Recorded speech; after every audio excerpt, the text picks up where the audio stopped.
Hello, good morning students. आज हम general psychology के इंटेलिजेंस चैप्टर की एक थ्योरी जिसका nature of intelligence and definition of intelligence, classification of different intelligence definition और इन सभी चीज़ों पर मैंने डिस्कशन पहले अपने वीडियोस में किया है। आज हम आपको एक थ्योरी पढ़ाने के लिए या आपसे शेयर करने के लिए उसके पार्ट्स को यहाँ पर हम आए हैं। ये 2 फैक्टर थ्योरी ऑफ इंटेलिजेंस कहलाती है। इसके फाउंड करने, इसको प्रोपाउंड करने वाले चार्ल्स स्पीयरमैन, जो सर गॉल्टन के स्टूडेंट हैं।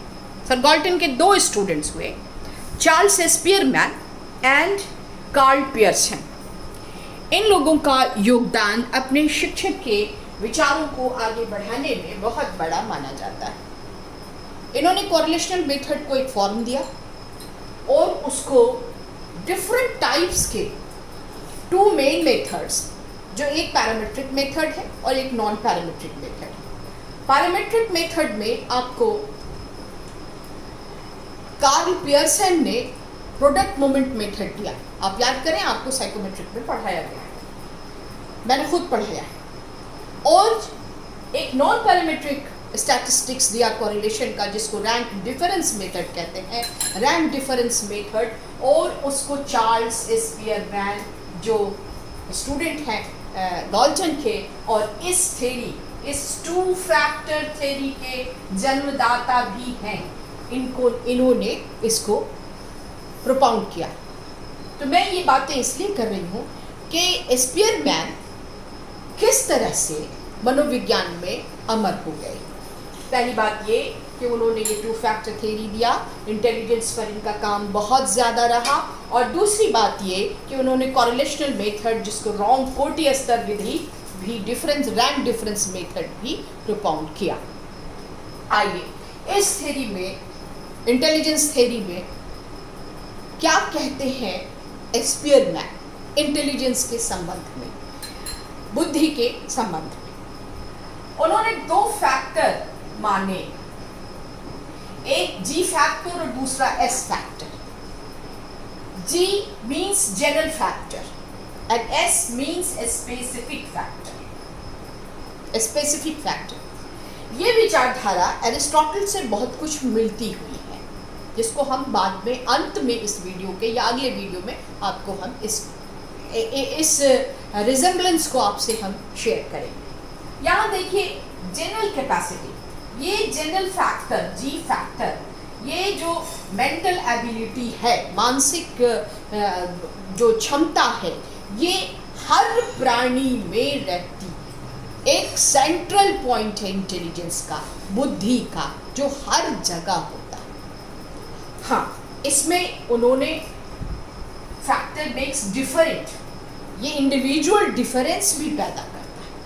हर प्राणी में पाया जाता है जी फैक्टर, जो है वो हर जगह पाया जाता है। हर आदमी जिसके में भी बुद्धि है, वो बुद्धि में जी फैक्टर्स जरूर एग्जिस्ट करते हैं। ये इनेट होता है। इसकी उसका दूसरा कैरेक्टरिस्टिक्स ये है कि ये इनेट कैपेसिटी है, बाय बर्थ बच्चा लेके पैदा होता है। इसीलिए इंटेलेक्चुअल वर्क्स में आप देखेंगे कि फादर मदर के इंटेलिजेंस का इम्पैक्ट बच्चे पर रहता है। अगर माँ बहुत ज़्यादा इंटेलिजेंट है, बाप बहुत इंटेलिजेंट है, तो बच्चा भी इंटेलिजेंट माना जाएगा और उसमें ये क्वालिटी होती है।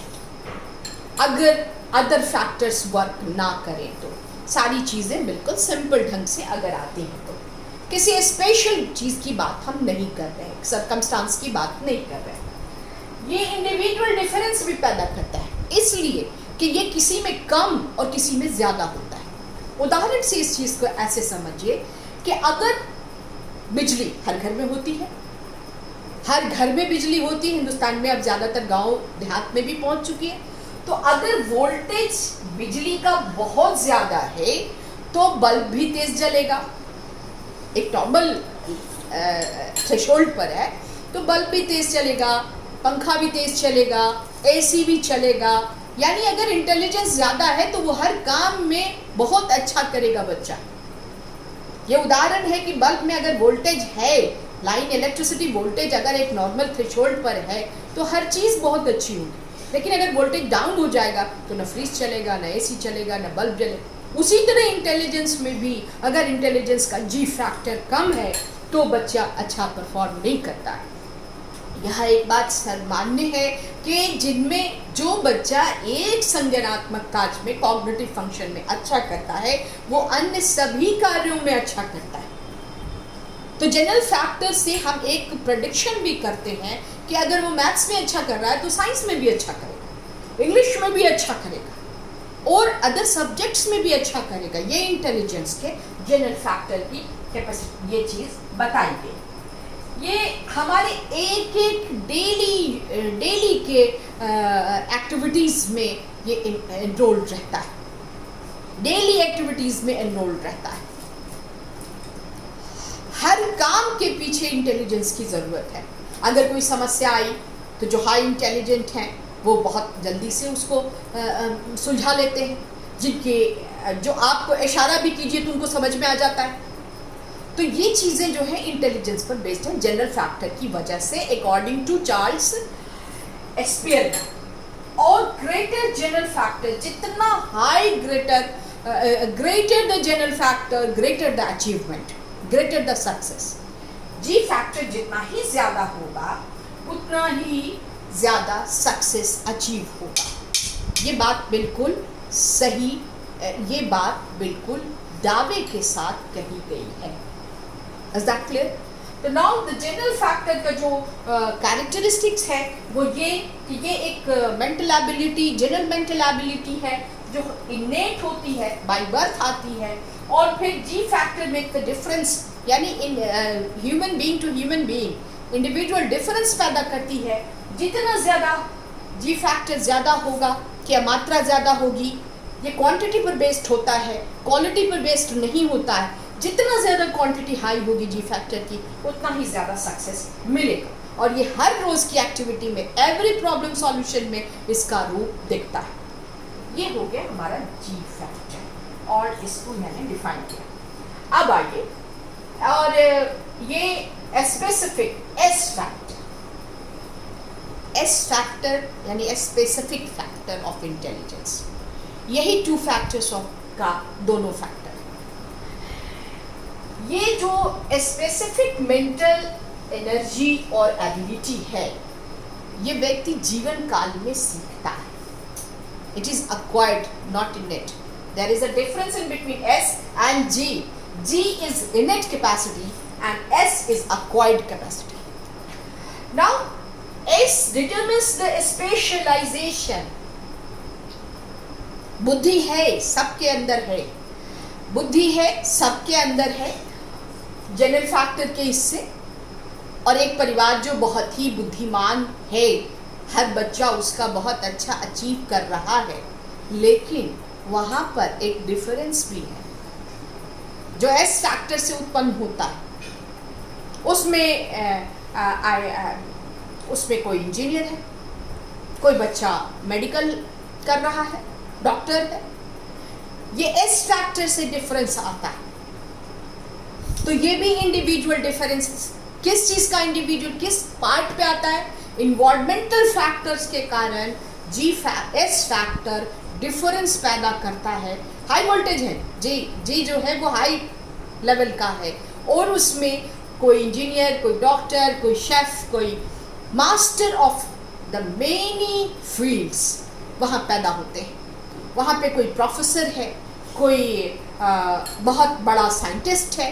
तो इस तरह से जी फैक्टर इनके अंदर हाई वोल्टेज जी फैक्टर है और उनका स्पेशलाइजेशन एस फैक्टर के माध्यम से हो जाता है। आई थिंक वेरीज एक्टिविटी, इसकी जो एक्टिविटी है वो वैरी करती है, बदलती रहती है। एनवायरमेंट अलग, ये सारी चीज़ें अलग होती हैं, लेकिन ये एस फैक्टर डिटरमिन करता है कि कौन सा बच्चा किस फील्ड में जाएगा। वहाँ पे बहुत सारी एनवायरमेंटल चीज़ें आ जाती हैं जिसमें इंटरेस्ट आ जाता है, उसमें आपका डायरेक्शन ऑफ लाइफ आ जाता है। ये सारी चीज़ें एस फैक्टर की तरफ से आती हैं। तो यहाँ आइए अब हम आपको इस डायग्राम को अगले वीडियो में आपसे समझाएंगे। एक बात मैं और कह देना चाहती हूँ, जी फैक्टर जब हाई वोल्टेज होता है तभी एस फैक्टर को एक्टिवेट करने के लिए भी जी फैक्टर का होना अति आवश्यक और अनिवार्य है। So students, by this video, दूसरे वीडियो में हम इस डायग्राम को आपको समझाएंगे।